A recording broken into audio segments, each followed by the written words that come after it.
नमस्कार. काल रात्रीपासून आपल्या जळगाव जिल्ह्यामध्ये खूप मोठ्या प्रमाणात पाऊस पडतो आहे. नदी नाल्यांना पूर आलेला आहे आणि आज रात्री सुद्धा हाय अलर्ट दिलेला आहे.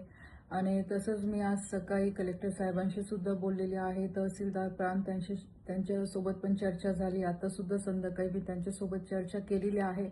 प्रशासनाच्या वतीने सगळी काळजी घेतली जाते आहे, पण आपण सुद्धा लोकांनी सगळ्यांनी काळजी घेतली पाहिजे.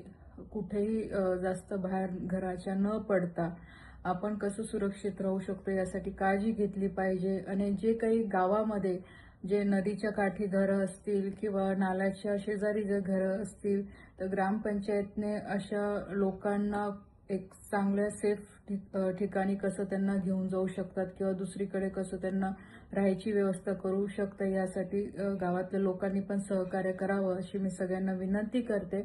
नक्कीच प्रशासन आपल्या पद्धतीने पूर्णपणे सहकार्य करतं आहे, पण आपणही सगळ्या लोकांनी आपल्या आपल्या परीने गावातल्या लोकांना मदत करावी आणि काळजी घ्यावी अशी मी आपल्या सगळ्यांना विनंती करते. धन्यवाद.